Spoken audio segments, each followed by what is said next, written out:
Ruskin bond की एक short story the cherry tree पर बनने वाले कुछ इंपॉर्टेंट क्वेश्चन एंड आंसर है। पहला क्वेश्चन देखें, डिस्क्राइब राकेश लव, राकेश का प्रेम एंड केयर और परवाह। राकेश का प्रेम और राकेश की परवाह को डिस्क्राइब करना है। फॉर किसके लिए उसकी प्रेम और परवाह? The cherry tree, cherry tree के लिए राकेश के प्रेम और परवाह को डिस्क्राइब करें। तो आंसर देखें, once a small boy, once का अर्थ होता है एक बार अ स्मॉल बॉय, एक छोटे से लड़के ने, राकेश जिसका नाम राकेश था, प्लांटेड अ चेरी सीड, एक बार एक छोटे से लड़के ने, राकेश नाम के, उसने एक चेरी का बीज बोया।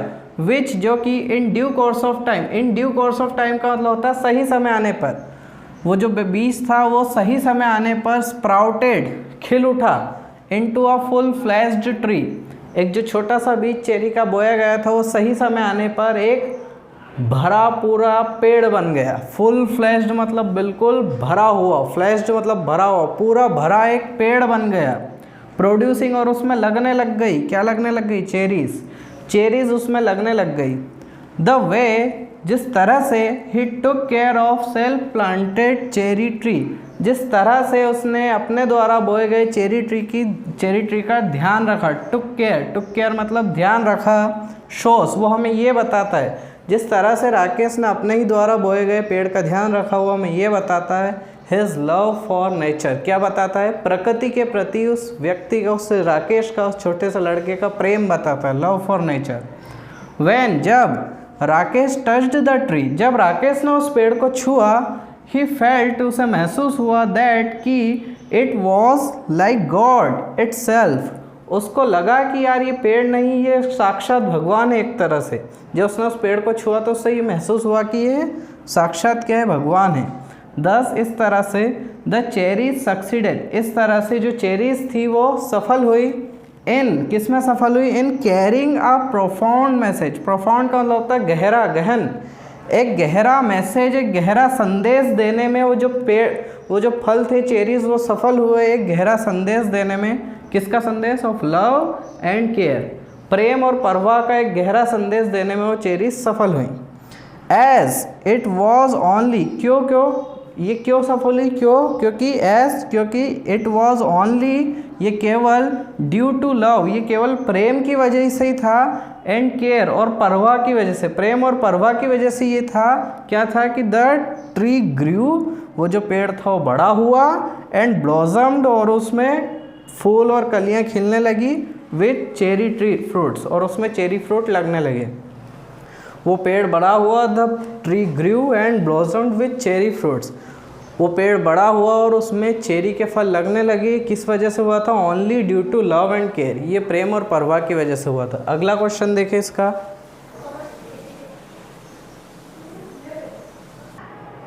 अगला क्वेश्चन बोल रहा है कि मेंशन द टू इंसिडेंट्स, वो दो घटनाएं कौन सी थी वो बताएं, दैट जिन्होंने almost destroyed the cherry plant, कौन सी वो दो घटनाएं थी जिनमें उस चेरी प्लांट का लगभग विनाश हो ही गया था।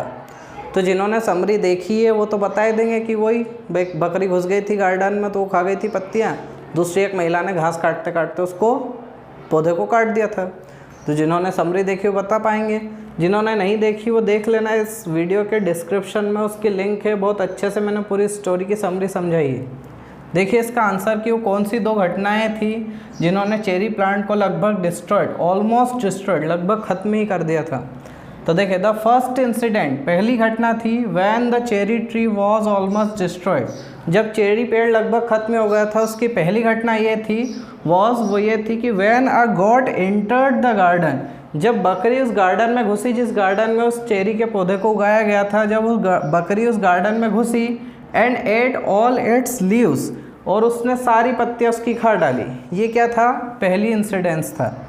ओनली, और क्या हुआ था? Only the main stem and two thin branches were remain, केवल एक जो मेन स्टेम मतलब होता है डंठल या तना, ठीक है, डंडी डंठल, जो पौधे की अगर सारी पत्तियां निकाल लो जो डंठल बचता हो, तो केवल वो डंठल बचा था, एंड टू थिन ब्रांचेस, और छोटी छोटी दो पतली ब्रांचेस बची हुई थी। तो पहला इंसिडेंस तो ये था कि जो गॉड थी वो घुस गई गार्डन में और उसने सारी पत्तियां खा ली, केवल एक डंठल और दो छोटी छोटी ब्रांचेस को बचाया था उसने। द सेकेंड, दूसरा incidence, the second incidence was, दूसरी जो इंसिडेंस था, दूसरी जो घटना थी वो ये थी, व्हेन अ वुमन, जब एक महिला ने क्या किया, वाइल कटिंग ग्रास, घास काटते काटते, chopped the young tree again, young है ये, डी नहीं है इसमें, क्या है, जी है लास्ट में। दूसरा इंसिडेंस क्या था, जब एक महिला ने घास काटते काटते उस छोटे से पेड़ को, यंग का अर्थ यहाँ पे छोटा होगा, यंग, यंगर, आपने देखा ना, my younger brother's name is, मेरे छोटे भाई का नाम, तो यंग का अर्थ यहाँ पे छोटा होगा, बड़ा या जवान ना निकाले इसका, यंग मतलब छोटा सा। दूसरा इंसिडेंस ये था, when a woman while cutting grass, जब एक महिला ने घास काटते काटते, chopped the young tree again, उस छोटे से पेड़ को फिर से काट डाला। पहले पत्ती बकरियां खा गई, बकरी खा गई इसकी पत्तियां, फिर उस महिला ने घास काटते काटते उस पेड़ को काट डाला। बट लेकिन फॉर्चुनेटली, लेकिन किस्मत से, इट रिमेंड अ हाफ, लेकिन किस्मत से वो आधा बच गया। अगला क्वेश्चन देखें। अगला क्वेश्चन है कि but the cherry plant had no intention of dying. ये लाइन ली गई है, जो स्टोरी है उसी में से, उसके टेक्स्ट में से लाइन ली गई है कि बट, लेकिन द चेरी ट्री प्लांट, जो चेरी का पौधा था, हैड नो इंटेंशन, उसका कोई उद्देश्य नहीं था, वो नहीं चाहता था ऑफ डाइंग, मरना नहीं चाहता था, उसका मरने का कोई इरादा नहीं था एक तरह से। The cherry plant had no intention of dying, cherry का जो पौधा था उसका मरने का कोई इरादा नहीं था। इससे डू यू एग्री, इस लाइन से क्या आप सहमत हैं, विथ इट, इस लाइन से क्या आप सहमत हैं। सपोर्ट योर ओपिनियन, आपकी जो राय है उसको सपोर्ट करें, किससे, विथ एग्जाम्पल, एग्जाम्पल देकर अपनी राय को सपोर्ट करें, अपनी राय को बताएं विथ एग्जाम्पल, एग्जाम्पल के साथ। तो देखें एग्जाम्पल क्या है, वही सारे एग्जाम्पल कि वो बकरी खा गई, घास काटने वाली ने उसको काट डाला, और भी कुछ एक्स्ट्रा एग्जाम्पल है वो देखें। तो but the cherry plant had no intention of dying, इस लाइन को हमें ओपिनियन, हमारी ओपिनियन देनी कि जो चेरी प्लांट था उसका मरने का कोई इरादा नहीं था। तो आंसर देखिए, I completely agree with the given statement, ये जो स्टेटमेंट, ये इतनी लाइन जो दी गई है ना, आई कम्प्लीटली एग्री, उससे मैं पूरी तरह सहमत हूँ। द ट्री हैड सफर्ड, सफ़र का अर्थ होता है भुगतना, पीड़ित होना। आपने 3 इडियट मूवी में एक सीन देखा होगा, राजू ने ट्रेन का डब्बा बदल दिया, अब वो चतुर के साथ सफ़र पर निकल पड़ा। हिंदी का सफ़र नहीं, अंग्रेजी का सफ़र, SUFFER, सफ़र। सफ़र का अर्थ होता है भुगतना, पीड़ित होना। ठीक है, जब राजू नए कमरे में गया तो वहाँ पे भुगतेगा, पीड़ित रहेगा। क्यों रहेगा वो आगे बताया था मूवी में, देख लीजिएगा। द ट्री हैड सफर्ड, जो पेड़ था वो भुगता था, भुगत चुका था, from all kinds of external dangers. External का अर्थ था बाहरी, बाहरी जितने भी खतरे थे वो सब उसने भुगत लिए थे, वो सबसे गुजर चुका था, उन सबसे पीड़ित हो चुका था। कौन? The tree. क्या क्या खतरे थे? टॉल वाइल्ड ग्रास, बड़ी बड़ी लंबी जो जंगली, अब वाइल्ड इसलिए बोला गया, गार्डन में तो जंगल आ नहीं गया, लेकिन जो नेचुरली जो उग जाती है उनको जंगली घास बोला गया। बड़ी बड़ी लंबी जंगली घास, उन्होंने क्या किया था, उन घासों ने ग्रू ऑल अराउंड इट, उस पौधे के आसपास बड़ी बड़ी जंगली घासें उगाई, और उन्हीं घास को काटने के दौरान ही वो दिखा नहीं, वो पेड़ और कट गया था वो महिला के हाथ। तो tall wild grass grew around all around it, उस पौधे के आसपास बड़ी बड़ी घास उग गई, उसको कवर कर लिया उस पौधे को। गॉड्स एट इट्स लीव्स, बकरियां उसकी पत्तियां खा गई। द ग्रास कटर, वो जो घास काटने वाली थी, मर्सीलेसली, मर्सी का अर्थ होता है दया, मर्सीलेस का अर्थ होता है निर्दयता, और मर्सीलेसली मतलब निर्दयता पूर्वक। ठीक है, निर्दयता पूर्वक या बेरहमी से।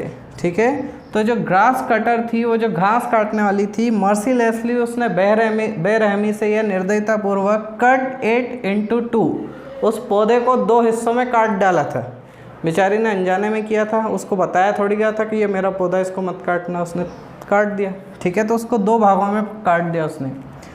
इट्स टेंडर स्टेम, स्टेम का अर्थ होता है डंठल, तना, और वो भी कैसा था? टेंडर। टेंडर का अर्थ होता है नाजुक, नर्म, नाजुक, नर्म, मुलायम।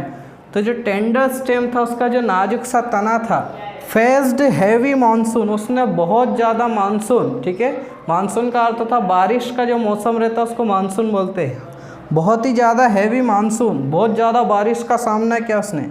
Despite of all these misfortune, इन सारी घटनाओं या इन सारी बदकिस्मतियों, मिसफॉर्चून्स का अर्थ होता है बदकिस्मतियाँ, उस पेड़ की इन सारी बदकिस्मतियों के बावजूद, डिस्पाइट ऑफ का अर्थ होता है के बावजूद, despite of all these misfortunes, इन सारी बदकिस्मतियों के बावजूद भी cherry plant had no intention, उस चेरी प्लांट, उस चेरी के पौधे का कोई इरादा नहीं था ऑफ डाइंग, मरने का कोई इरादा नहीं था उस चेरी के पौधे का। By the next spring, spring का अर्थ होता है वसंत, अगले वसंत तक, बाय का अर्थ होता है तक। आपने देखा होगा कुछ भी आप प्रोडक्ट लाते तो उसमें लिखा रहता है यूज़ बाय, यूज़ मतलब उपयोग कर लो, बाय मतलब तक, तब तक उपयोग कर लो। जैसे लिखा रहता है यूज़ बाय 22 दिसंबर, जैसे हम ब्रेड का पैकेट लेने गए उसमें लिखा रहता है यूज़ बाय 22 दिसंबर। आज 20 तारीख है, 20 तारीख को ब्रेड लेने गए और उसमें लिखा रहता है बाय मतलब तक, मतलब 22 दिसंबर तक इसका यूज़ कर लो, 22 दिसंबर तक ये ताज़ा रहेगा फिर ख़राब हो जाए। कई दुकानदार क्या बोलते हैं कि देखो 22 दिसंबर इसकी पैकिंग डेट है, अभी तो डेट आई नहीं पैकिंग डेट, लेकिन वो गलत रहता है। यूज़ बाय का अर्थ होता है तब तक आप इसका उपयोग कर लें, तब तक ख़त्म हो जाना चाहिए, 22 दिसंबर तक। मान लो 20 दिसंबर को ब्रेड का पैकेट लाया आप, उस पर लिखा रहा यूज़ बाय, तब तक इसका उपयोग कर ले, तब तक ये सही है। तो बाय का अर्थ होता है तक। बाय द नेक्स्ट स्प्रिंग, अगले वसंत तक या वसंत आते आते, अगला वसंत आते आते, देयर वर 3 न्यू शूट्स, उसमें 3 नई शाखाएं निकल आई थी, आउट ऑफ इट, उस पौधे से 3 नई शाखाएं निकल आई थी। ये 3 क्वेश्चन मैंने करवा दिए। इसका जो चौथा क्वेश्चन रहेगा ना वो आपकी समरी ही है। चौथा क्वेश्चन बोल रहा है कि right the summary of the story the cherry tree. जो चौथा क्वेश्चन है वो इसके लिंक, जो वीडियो चल रहा है ना इसके डिस्क्रिप्शन में उसकी लिंक है, और वो इस topic is the cherry tree का वो सबसे पहला वीडियो है, अगर नहीं देखा तो देखिएगा। तीसरे के बाद मैं अब डायरेक्ट पाँचों बताऊंगा, क्योंकि चौथा जो था वो उसकी समरी थी जो मैंने एक्सप्लेन की थी। अगर नहीं देखी हो तो डिस्क्रिप्शन में उसकी लिंक है, देख लीजिएगा।